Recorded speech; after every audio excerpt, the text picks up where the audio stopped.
ಇತ್ತೀಚಿನ ಸಂಚಿಕೆಗಳನ್ನು ಜಾಹೀರಾತಿನ ಕಿರಿಕಿರಿ ಇಲ್ಲದೆ ನೋಡಿ.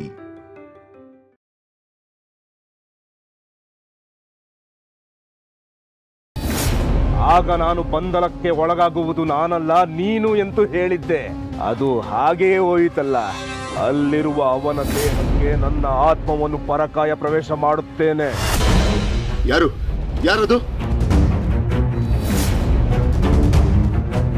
ಯಾರು ನೀನು? ನಾನು ತ್ರಿಶೂಲ್. ಇವನನ್ನು ನನ್ನ ಇಲ್ಲಿ ಬಂಧಿಸ್ಬಿಟ್ಟಿದ್ದಾನೆ.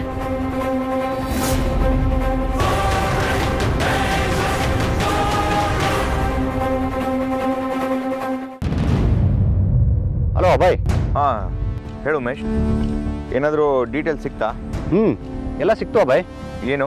ಆದರೆ ಅದನ್ನು ಹೇಗೆ ಹೇಳಬೇಕು ಅಂತ ಗೊತ್ತಾಗ್ತಾ ಇಲ್ಲ. ಅಂದರೆ ಕನಕದುರ್ಗ ಲಿಮಿಟಲ್ಲಿರೋ ಪೊಲೀಸ್ ಸ್ಟೇಷನ್ಗೆ ಫೋನ್ ಮಾಡಿದ್ದೆ. ಅಲ್ಲಿದ್ದ ನನ್ನ ಕಲೀಗೊಬ್ಬರು ಒಂದಷ್ಟು ಮಾಹಿತಿ ಕೊಟ್ಟರು. ವಿಷಯ ಎಲ್ಲ ಗೊತ್ತಾಗಿ ಅವ್ರ ಮನೆಗೆ ಹೋಗಿ ಒಂದಷ್ಟು ಮಾಹಿತಿ ಕಲೆಕ್ಟ್ ಮಾಡಿದ್ದಾರೆ. ಹೌದಾ? ಅದನ್ನು ನನಗೆ ಕಳಿಸ್ಬೋದಾ? ಬೆಟರ್, ನಾವಿಬ್ಬರು ನೇರ ಮಾತಾಡೋಣ.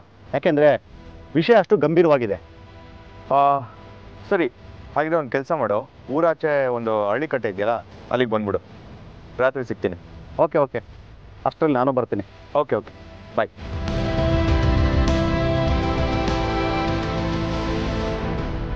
ಫೋನಿಗೆ ಕಳ್ಸೋಕ್ಕಾಗಲ್ಲ ಅಂತ ಹೇಳ್ದ. ಆ ಥರ ವಿಚಾರ ಏನಾದರೂ ಇದೆಯಾ?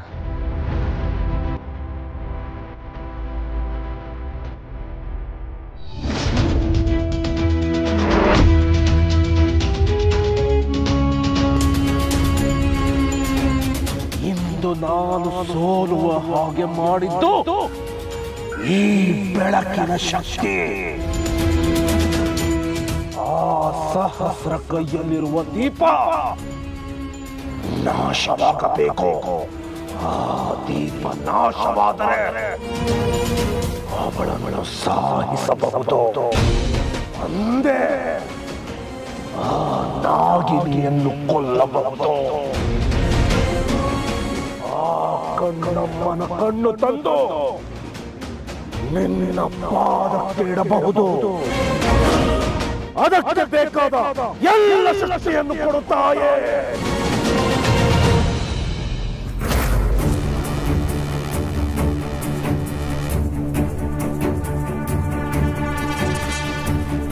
ಶಿವಾನಿ ಹೇಳಿದ ಪ್ರಕಾರ ಅವಳು ನನ್ನ ಕಣ್ಣೂರಿಗೆ ಕರ್ಕೊಂಡು ಬರಬೇಕಾದ್ರೆ ಅವಳ ಗಂಡ ಇಲ್ಲೇ ಸುತ್ತಮುತ್ತ ಮಿಸ್ ಆದ ಅಂತ. ಇಲ್ಲಿಂದ ಮುಂದೆ ಆ ದಂಡ ಕಾಯಿರೋ ಕಾಡು ಮೊದಲೇ ಒಂದು ಸರಿಗಿಲ್ಲ. ಇವಳು ಗಂಡ ಮಿಸ್ ಆಗಿರೋದಕ್ಕೂ ಈ ದಂಡಕ್ಕಂಗೂ ಏನಾದರೂ ಲಿಂಕ್ ಇದೆಯಾ? ಅವಳು ನನಗೆ ತುಂಬ ಹೆಲ್ಪ್ ಮಾಡಿದ್ದಾಳೆ. ಅವಳಿಗೋಸ್ಕರ ನಾನು ಏನಾದರೂ ಮಾಡಬೇಕು. ಅದೇನೇ ಆಗಲಿ, ಅವಳು ಗಂಡನ್ನ ಹುಡುಕೋ ಜವಾಬ್ದಾರಿ ನಂದು. ನನ್ನ ಕೆಲಸ ಮಾಡಲೇಬೇಕು.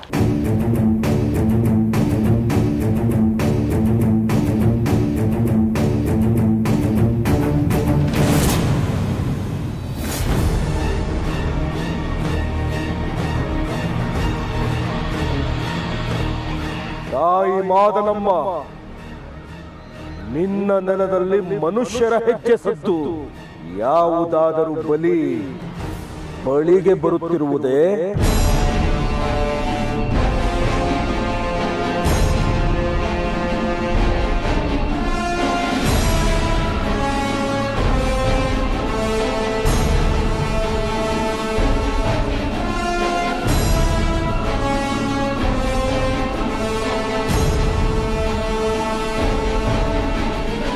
ಇವನಿಗೆ ಇಷ್ಟೆಲ್ಲ ವಾರ್ನಿಂಗ್ ಕೊಟ್ಟ ಮೇಲೆ ಇಲ್ಲೇ ಇದ್ದಾನ. ನನಗೆ ಯಾಕೋ ಇವನಿಗೂ ಶಿವಾನಿ ಗಂಡ ಮಿಸ್ ಆಗಿರೋದಕ್ಕೂ ಲಿಂಕ್ ಇದೆ ಅಂತ ಅನ್ನಿಸ್ತಿದೆ.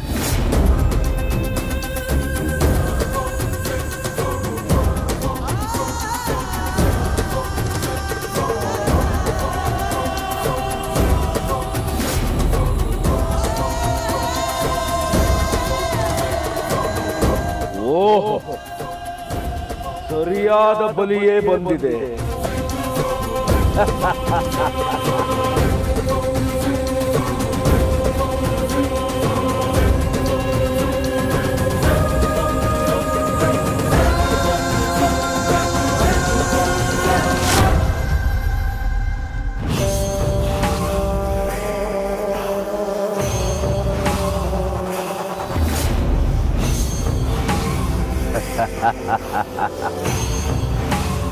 ಬಂದೆಯಾ? ಬಾ, ನಿನ್ನ ಬರುವಿಕೆಗಾಗಿಯೇ ಕಾಯುತ್ತಿದ್ದೆ. ಅಂದು ನೀನು ನನ್ನ ಬಳಿ ಬಂದಾಗ ನನ್ನನ್ನು ಬಂಧಿಸುತ್ತೇನೆ ಎಂದು ಹೇಳಿದ್ದೆ.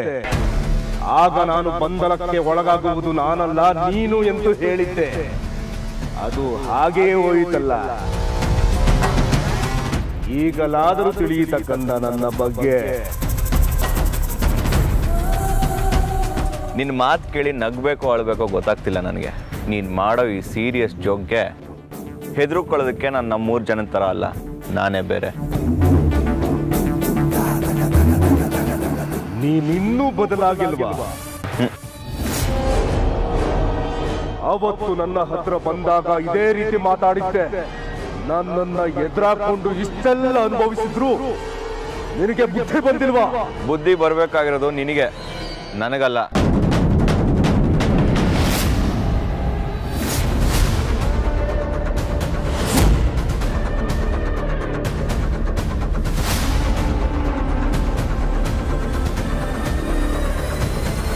ಹೇ ದಂಡಕ, ಅಲ್ಲಿ ಯಾರೋ ಮಲಗಿದ್ದಾರೆ.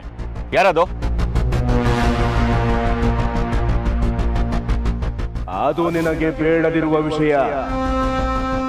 ಮುಂದೆ ಅಲ್ಲಿರುವವನು ನಾನಾಗುತ್ತೇನೆ. ನನ್ನ ತಲೆಯನ್ನು ಕತ್ತರಿಸಿ ಅದನ್ನು ಮಾದಲಮ್ಮನ ಪಾದಕ್ಕೆ ಇಟ್ಟು ಅಲ್ಲಿರುವ ಅವನ ದೇಹಕ್ಕೆ ನನ್ನ ಆತ್ಮವನ್ನು ಪರಕಾಯ ಪ್ರವೇಶ ಮಾಡುತ್ತೇನೆ.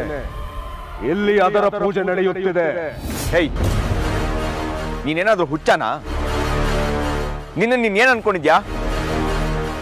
ನಿನಗೆ ನನ್ನ ಬಗ್ಗೆ ಗೊತ್ತಿಲ್ಲ, ಅದಕ್ಕೆ ಹೀಗೆ ಮಾತಾಡ್ತಿದ್ಯಾ. ಅವತ್ತು ಹೇಳಿದೀನಿ, ಇವತ್ತು ಹೇಳ್ತಾ ಇದ್ದೀನಿ. ನೀನೀಗ್ಲೂ ಬುದ್ಧಿ ಕಲಿದೆ ಹೋದ್ರೆ ನಿನಗೆ ಪೊಲೀಸ್ ಭಾಷೆಯಲ್ಲಿ ಹೇಳ್ತೀನಿ.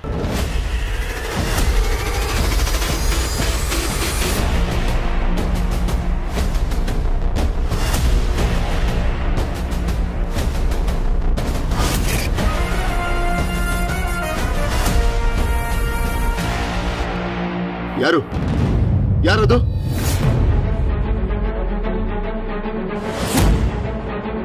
ಯಾರದು? ಯಾರು ನೀನು? ನಾನು ತ್ರಿಶೂಲ್.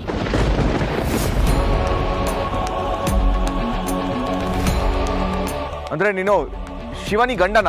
ಹೌದು, ಶಿವಾನಿ ಗಂಡ ನಾನೇ, ತ್ರಿಶೂಲ್. ಇವನು ನನ್ನ ಇಲ್ಲಿ ಬಂಧಿಸ್ಬಿಟ್ಟಿದ್ದಾನೆ. ತ್ರಿಶೂಲ್, ಏನು ಹೆದರ್ಕೋಬೇಡ, ನಾನು ಪೊಲೀಸ್ ಆಫೀಸರ್. ಶಿವನ್ನ ಅರೆಸ್ಟ್ ಮಾಡಿ ನಿನ್ನ ಕರ್ಕೊಂಡು ಹೋಗ್ತೀನಿ.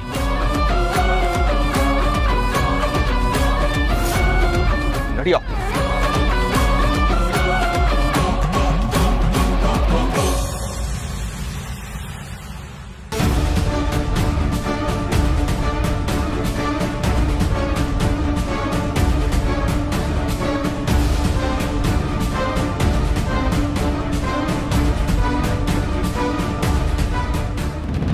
ಭೋಲೆನಾಥ್, ಕೊನೆಗೂ ಪರಮಾರ್ಥವನ್ನ ತಿಳಿಸಿದೆಯ ಪರಮಾತ್ಮ. ದುಷ್ಟ ಮಾಂತ್ರಿಕ ದಂಡಕನ ಬಂಧನದಲ್ಲಿದ್ದಂತಹ ತ್ರಿಶೂಲನನ್ನ ಕೊನೆಗೂ ಅಭಯ ಕಣ್ಣಿಗೆ ಬೀಳುವಂತೆ ಮಾಡಿದೆಯ ತಂದೆ. ಅಲ್ಲೆಲ್ಲೋ ಶಿವಾನಿ ತ್ರಿಶೂಲನಿಗಾಗಿ ಹುಡುಕಾಟ ನಡೆಸುತ್ತಿದ್ದಾಳೆ. ಒಂದು ವೇಳೆ ನಾಗಮಣಿ ಸಿಕ್ಕರು ಆದಿಶೇಷನಿಲ್ಲದೆ ನಾಗಮಣಿಯನ್ನ ನಾಗಲೋಕಕ್ಕೆ ಒಯ್ಯಲು ಸಾಧ್ಯವಿಲ್ಲ. ನಾಗಲೋಕಕ್ಕೆ ಆಪತ್ತಿನ ವಿಮೋಚನೆ ಸಾಧ್ಯವಿಲ್ಲ.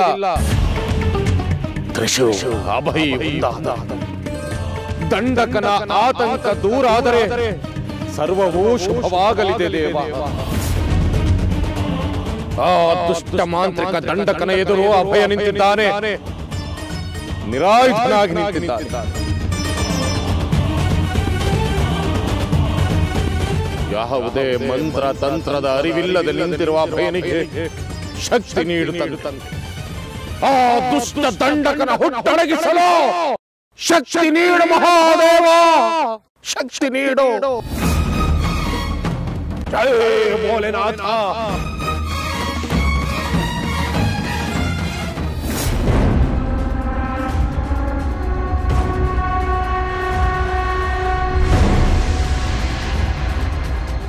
ಏ ಕಂದ,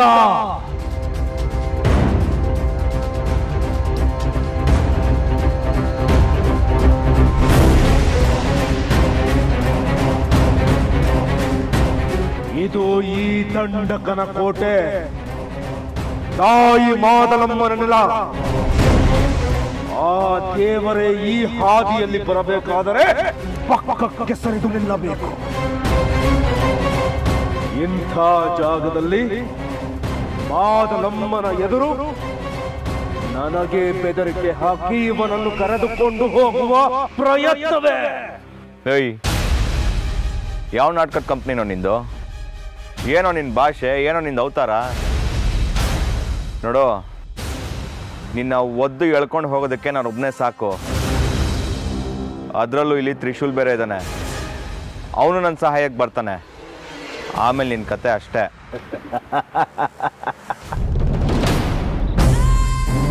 ಏ ಮೂರ್ಖ, ಇಷ್ಟೊತ್ತು ಏನಂತ ತಿಳ್ಕೊಂಡೆ? ನಿನ್ನ ಇಲ್ಲಿಗೆ ಬರೋ ಹಾಗೆ ಮಾಡಿದ್ದು ನಾನೇ. ಓಹ್, ತಮಾಷೆನಾ? ಜೋಕ? ಇಷ್ಟೊತ್ತು ನಾಟಕದ ಕಂಪ್ನಿ ಆಯಿತು, ಈಗ ಮ್ಯಾಜಿಕ್ ಶೋನಾ? ಏಯ್, ನಿನ್ನಂತ ತಲೆ ಕೆಟ್ಟಿರೋರು ಇರೋದಕ್ಕೇನೆ ಜನಗಳಿಗೆ ದೇವ್ರ ಮೇಲೆ ನಂಬಿಕೆನೂ ಹೋಗಿರೋದು. ಈ ಮರಕ್ಕೆಲ್ಲ ಕೆಂಪು ಬಟ್ಟೆ ಸುತ್ತಿ, ಇವಾಗ ಇವನ್ಗೂ ಕೆಂಪು ಬಟ್ಟೆ ಸುತ್ತಿದ್ಯಾ? ಇದೇನೇನೋ ಅಲಂಕಾರ ಮಾಡಿ ಜನಗಳನ್ನ ನಂಬಿಸ್ತೀಯಾ? ಅದನ್ನೇ ಪಾಪ ಅವರು ಮಾಟ ಮಂತ್ರ ಅಂತ ನಂಬ್ತಾರೆ. ಇದನ್ನೆಲ್ಲ ಬಂಡವಾಳ ಮಾಡ್ಕೊಂಡು ಬದುಕ್ತಿರೋ ನೀನು.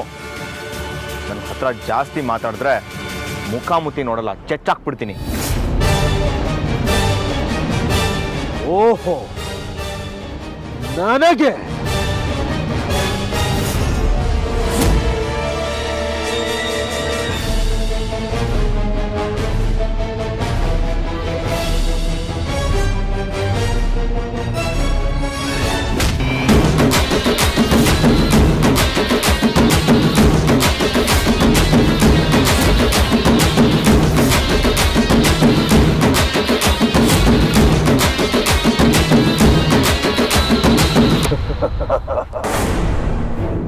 ನೀನು ನನ್ನನ್ನೇ ಹೊಡೆದೆಯಾ? ಹೊಡೆದೇ ಬಿಟ್ಟೆಯಾ? ನೀನು ನನಗೆ ಹೊಡೆದರೂ ನಾನು ನಿನಗೆ ಯಾಕೆ ಹೊಡೆಯಲಿಲ್ಲ ಗೊತ್ತಾ? ನೀನು ಹೊಡೆದರೆ ನನಗೆ ನೋವು, ನಾನು ಹೊಡೆದರೆ ನಿನಗೆ ಅದು ಸಾವು.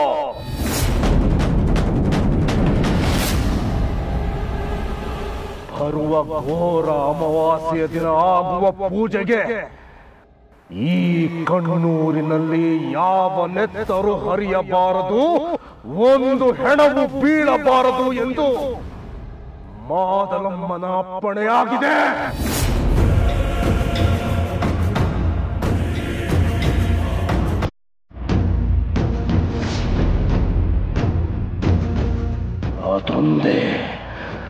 ಅದೊಂದೇ ಕಾರಣಕ್ಕೆ ನಿನ್ನನ್ನು ಉಳಿಸಿದ್ದೇನೆ.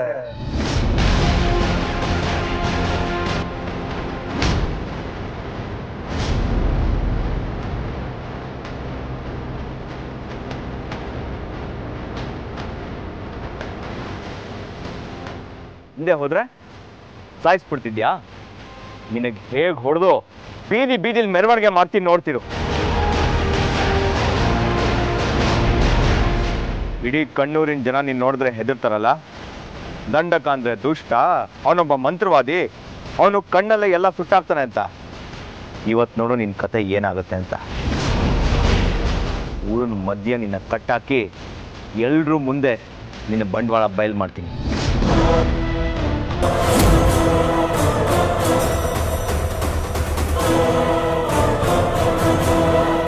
ಕನಸು ಕಾಣೋದು ಒಳ್ಳೇದೇ, ಆದ್ರೆ ಅದಕ್ಕೊಂದು ಮಿತಿ ಇರಬೇಕು.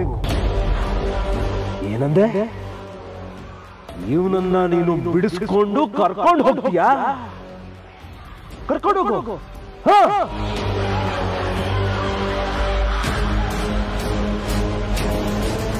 ತ್ರಿಶೂಲ್, ನೀನೇನು ಹೆದರ್ಕೋಬೇಡ, ನಿನ್ನ ನಾನು ಕರ್ಕೊಂಡು ಹೋಗ್ತೀನಿ. ಕರ್ಕೊಂಡು ಹೋಗ್ತೀಯಾ? ಎಲ್ಲಿ ಕರ್ಕೊಂಡು ಹೋಗ್ತೀಯಾ? ಕರ್ಕೊಂಡು ಹೋಗು ನೋಡೋಣ.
ಕಂಡ್ಯ ಈ ದಂಡಕನ ಮಂತ್ರ ಪ್ರಭಾವವನ್ನು ಕಂಡ್ಯ ಈಗ ತಿಳಿಯಿತೆ ನಿನಗೆ ಈ ದಂಡಕನ ಪ್ರಭಾವ.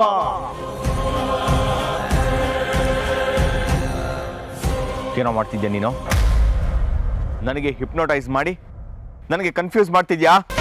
ನೀನು ನೋಡಿದ್ದು ಸತ್ಯ, ನಾನು ಹೇಳಿದ್ದು ಸತ್ಯ.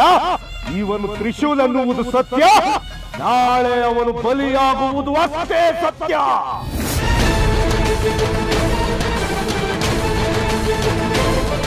ಮುಂದಿನ ಅಮಾವಾಸ್ಯೆಯಂದು ನನ್ನ ಆತ್ಮ ಅವನ ದೇಹಕ್ಕೆ ಸೇರುವುದು ಸತ್ಯ. ಈಗ ನೀನು ನಿಂತಿದೆಯಲ್ಲ, ಅದೂ ಸತ್ಯ.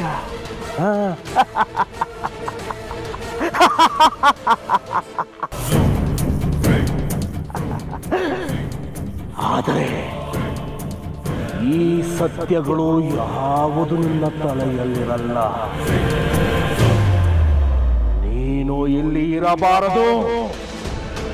ನಾನು ನೀನು ಮುಖಾಮುಖಿಯಾಗಿ ನಿನ್ನ ಬಲಿಯನ್ನು ತೆಗೆದುಕೊಳ್ಳುವ ಸಮಯ ಇದಲ್ಲ.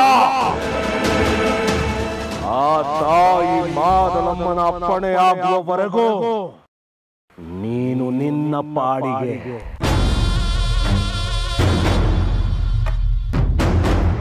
ನನಗೆ ವಾರ್ನಿಂಗ್ ಮಾಡ್ತಿದ್ಯೇನೋ?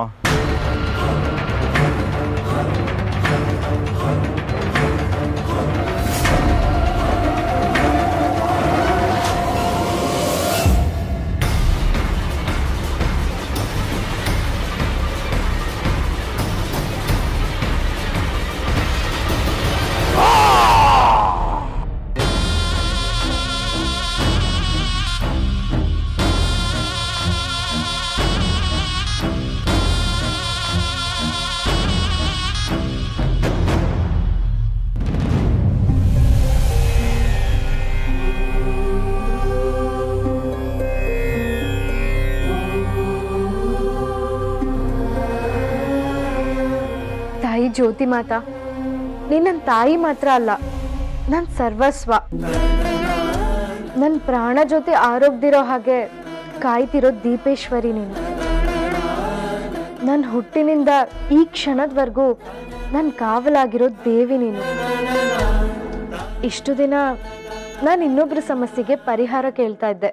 ತಾಯಿ, ಇವತ್ತು ನನ್ನ ಸಮಸ್ಯೆಗೆ ಪರಿಹಾರ ಕೇಳ್ತಾ ಇದ್ದೀನಿ.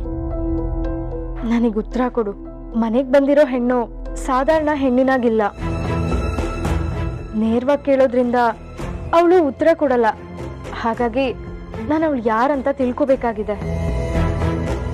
ಅವಳಿಂದ ಕಣ್ಣೂರಿಗೇನಾದ್ರೂ ತೊಂದರೆ ಆಗುತ್ತಾ ಅಂತ ತಿಳ್ಕೋಬೇಕಾಗಿದೆ. ಹೇಳು ಜ್ಯೋತಿ ಮಾತಾ. ಅವಳು ತಿಳಿಯಬೇಕಾದ ವ್ಯಕ್ತಿತ್ವ ಅಲ್ಲ, ಎಲ್ಲವನ್ನೂ ತಿಳಿಯಾಗಿಸಬೇಕಾದ ವ್ಯಕ್ತಿತ್ವ. ಕಣ್ಣೂರಿನ ಇಂದಿನ ಸಮಸ್ಯೆಗೆ ಮೂಲವಾದವಳು. ಇಲ್ಲಿನ ಕತ್ತಲಿಗೆ ಬೆಂಕಿ ಇಡಬಂದವಳು. ಆ ಅಗ್ನಿಗೆ ಎಲ್ಲವೂ ಆಹುತಿಯಾಗಲಿದೆ. ಆ ಅಗ್ನಿಯ ಬೆಳಕಲ್ಲಿ ಎಲ್ಲವೂ ನಿನಗೆ ಅರಿವಾಗಲಿದೆ.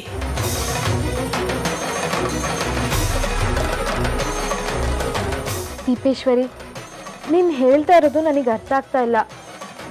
ಹೇಗೆ ತಿಳ್ಕೊಳ್ಳೋದು? ಏನಿರಬಹುದು?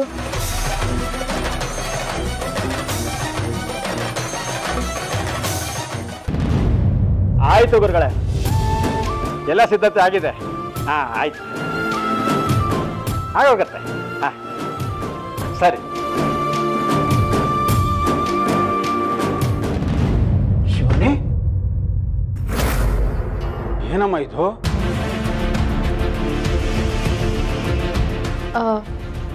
ಅದು ದೇವಸ್ಥಾನದಿಂದ ಬರಬೇಕಾದ್ರೆ ಗರುಡಗಳು ದಾಳಿ ಮಾಡಿದ್ವು. ಅಯ್ಯೋ ದೇವ್ರೆ, ಇಷ್ಟು ದಿನ ಗರುಡಗಳು ಹಾವಿಗೆ ಮಾತ್ರ ತೊಂದರೆ ಕೊಡ್ತಾ ಇದ್ವು, ಈಗ ಮನುಷ್ಯರಿಗೂ ತೊಂದರೆ ಕೊಡೋಕೆ ಶುರು ಮಾಡಿದ್ವಾ? ಪ್ರೇಮ, ಏ ಪ್ರೇಮ, ಬಂದೇರಿ. ನೋಡು ನೋಡು. ಏನಾಯ್ತಮ್ಮ? ಅಮ್ಮ ಅಮ್ಮ, ಏನಾಗಿಲ್ಲ. ಅದು ಸಹಸ್ರ ಮದ್ದು ಹಚ್ಚಿದ್ಮೇಲೆ ಸ್ವಲ್ಪ ಸರಿ ಹೋಗಿದೆ. ಅವಳೊಬ್ಳು ಈ ಊರಲ್ಲಿ ಇರೋದ್ರಿಂದಾನೆ ಎಲ್ಲ ಗಾಯಗಳಿಗೂ ಎಲ್ಲ ರೋಗಗಳಿಗೂ ಔಷಧಿ ಆಗಿದ್ದಾಳೆ. ಅಲ್ಲ, ನಾನು ಒಂದು ದಿನದಿಂದನೂ ಕೇಳೋಣ ಅನ್ಕೋತಿದ್ದೆ. ಸಹಸ್ರ ಅವ್ರ ಅಪ್ಪ ಅಮ್ಮ